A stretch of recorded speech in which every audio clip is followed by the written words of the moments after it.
Chapter 7. A Noisy Night. At 7 o'clock, Mrs. Black arrives. She helps cook the dinner and listens to the story. Terrible, she says.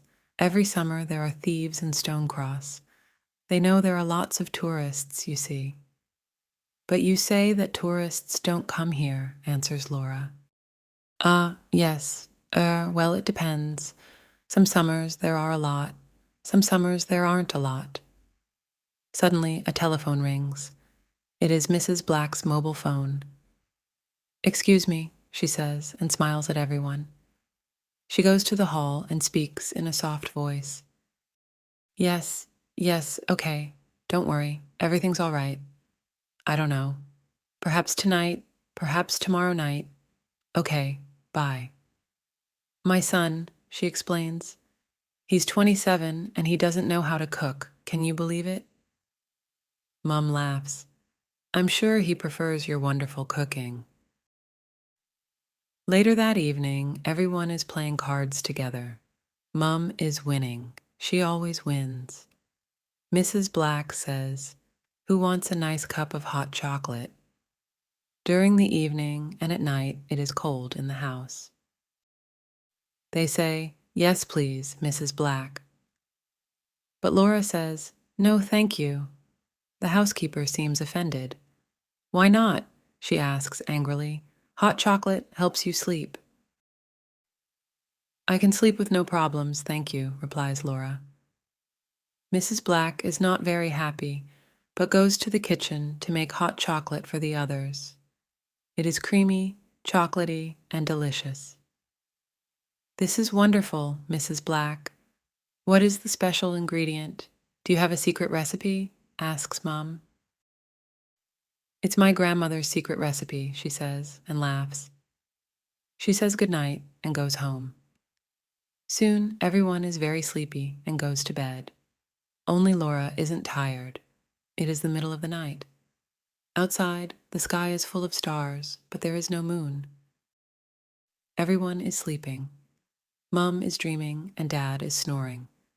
Suddenly, Laura sits up in her bed. There is a noise. Someone is downstairs. She relaxes. It is probably her father.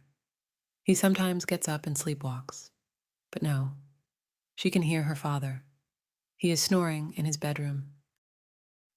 She gets up very quietly. Yes, there is someone. The noise is in the study. She goes downstairs. She is very quiet. When she is outside the study, she stops and listens. She hears the sound of paper. "I must be brave," she says, and pushes the door open quietly.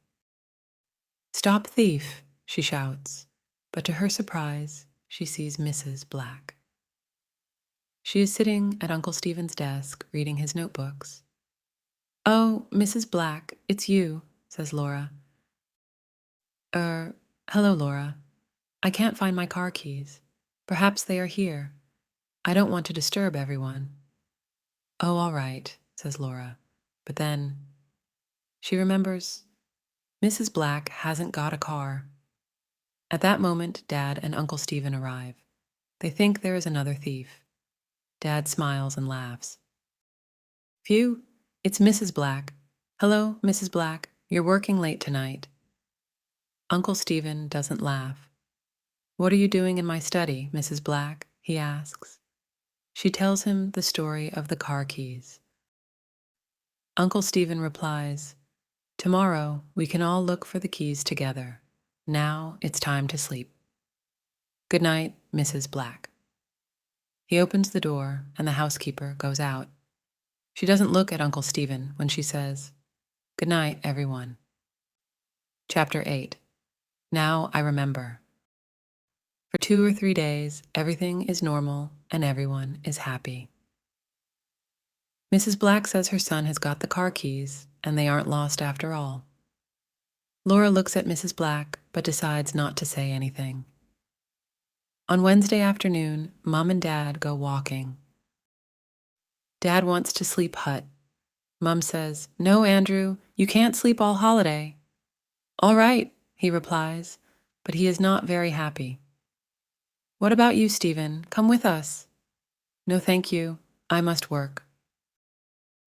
Auntie Barbara laughs and says to Mom, Sarah, your husband sleeps all the time, and my husband works all the time.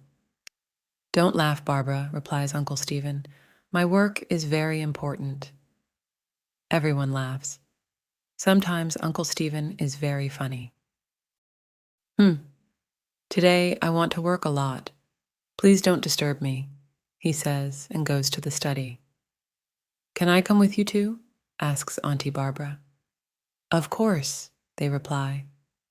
They all put on their walking boots and say goodbye to the twins.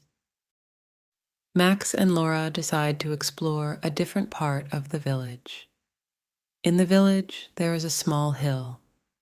It is a strange shape, and on the top there is a stone cross. The village probably has the name Stone Cross because there is a stone cross on the hill, says Laura. Very clever, Sherlock, says her brother. They look up to the cross on the hill. Two people are talking near it. The sun is behind them, and the twins can't see very well. Who are those two people? They ask together. Mrs. Black and Martin Knight. Let's go and listen, says Max. No, Max, says Laura. We mustn't listen to... Suddenly, she stops. Her face is white. Max, now I remember... Max's face is white too. He remembers the same thing. I know. Me too. The symbol. Yes, I know where it comes from. Yes, Mrs. Black's earrings, it's the same symbol. What? I remember it from Martin Knight's tie. What? This means Mrs. Black and Martin Knight know the thief. Perhaps one of them is the thief. Do you remember Mrs. Black reading Uncle Stephen's notebook? Do you remember Martin Knight's questions? What can we do? Come on, Laura, follow me, says Max. They start to go up the hill, but Mrs. Black and Martin Knight aren't there. We're too late. Where are they now? Says Laura. I don't know, answers Max. Come on, let's go home and tell Uncle Stephen what we know. They start to walk home, but on the hill, two dark shadows are watching them from behind the stone cross. Chapter 9. Uncle Stephen understands. Uncle Stephen is happy. Finally, he can work in peace. He makes a cup of tea and goes into his study. On his desk, there is the old book of mysteries and the silver brooch with the strange symbol. He takes the brooch in his hand and looks at it. He knows it is part of the mystery. But how? The circle is similar to Stonehenge. The triangle is similar to the hills around it. But what does the cross mean? Uncle Stephen recognizes the symbol, but where from? He drinks some more tea, he thinks. He looks out of the window. From the window, he can see the strange hill in the village and the strange stone cross on the top of it. Wait a minute, he thinks. The strange stone cross. He looks at the brooch. Yes, it's the same. He quickly turns to a page in his old book of mysteries. He reads something and shouts, Yes, now I understand. Now I understand. I must telephone Professor Johnson in London. He takes the phone and calls the number. Hello, Professor. It's Stephen Marrell here. Listen, we must meet. Can I bring the book to you in London? It's not safe here. There's a train at 5 o'clock this evening. It gets to London at 7 o'clock. Yes. See you at the station. Goodbye, and thank you. He puts the phone down and picks up his cup of tea. I'm sure that tea's cold now, says a cold voice behind him. He turns quickly and sees the shadow of Mrs. Black in the door. What are you doing here? He asks angrily. You don't work today. What do you want? Mrs. Black's earrings shine in the sun.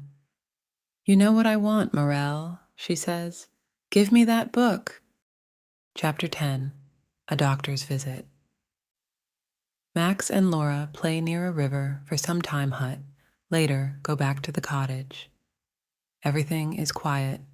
They don't have a key, so they knock on the door. Nobody answers. They knock again, and Mrs. Black answers the door. She is wearing an apron, and she has a rolling pin in her hand. She says, "Hello, children. I'm making a delicious chocolate cake for lunch. Your Uncle Stephen doesn't feel very well. Your parents aren't here, and I want to help." "What do you mean? Uncle Stephen's fine," says Max. "He has a headache and a temperature," Mrs. Black replies.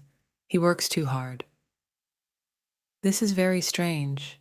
Uncle Stephen is never ill. Max and Laura don't believe the housekeeper. "I want to talk to my uncle," says Laura. "Me too," says Max. Mrs. Black is a big woman. She stands in the door, and the twins can't pass. "It's not a good idea," she tells them. "Your uncle is upstairs. He's resting." "I want to see my uncle. Now," repeats Laura. "You can't see him. There is a doctor with him now," Mrs. Black shouts.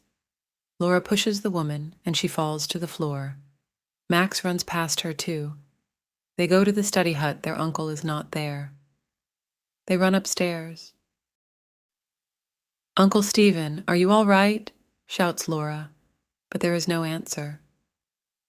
Max opens the bedroom door. Uncle Stephen is lying on the bed.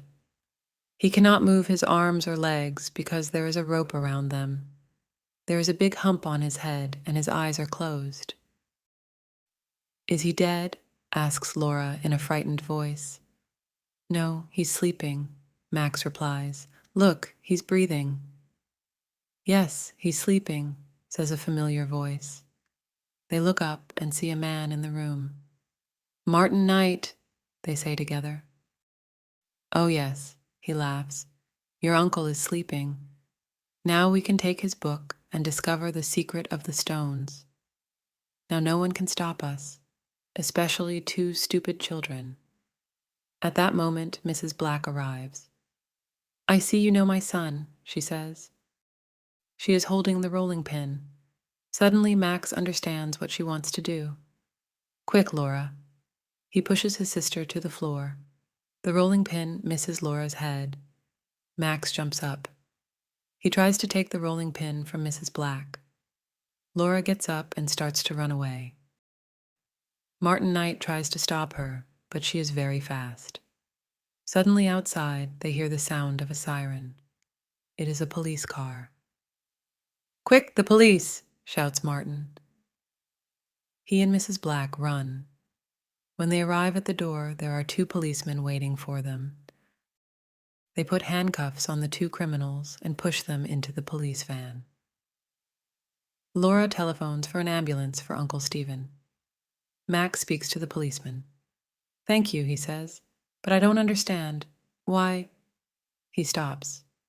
Under a tree in the garden, he sees an old man. "Mr. Carter?" Mr. Carter comes and talks to Max. "Remember, Hoy, you must tell me your problems," he says. "I know these people. I know this place.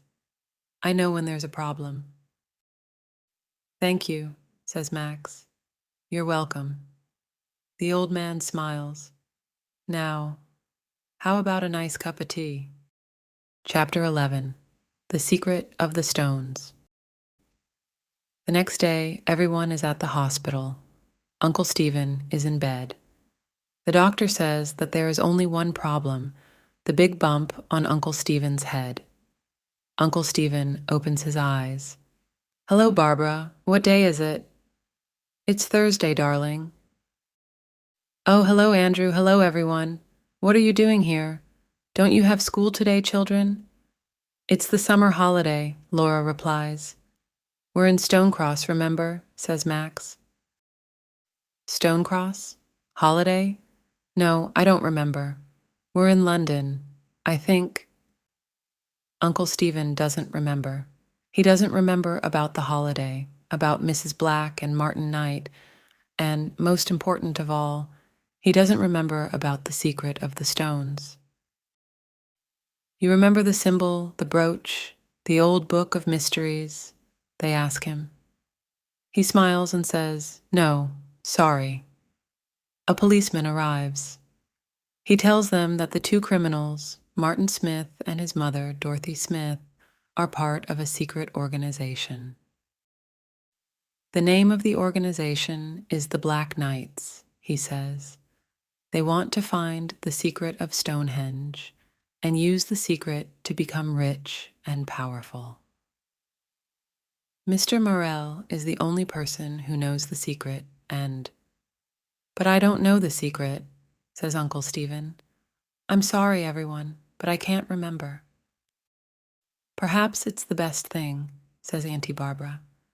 "The stones can keep their 5000-year-old secret.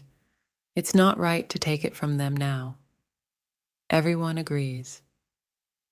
"Perhaps we can find another secret next holiday," say Max and Laura together. "Perhaps next holiday I can stay in London," says Uncle Stephen.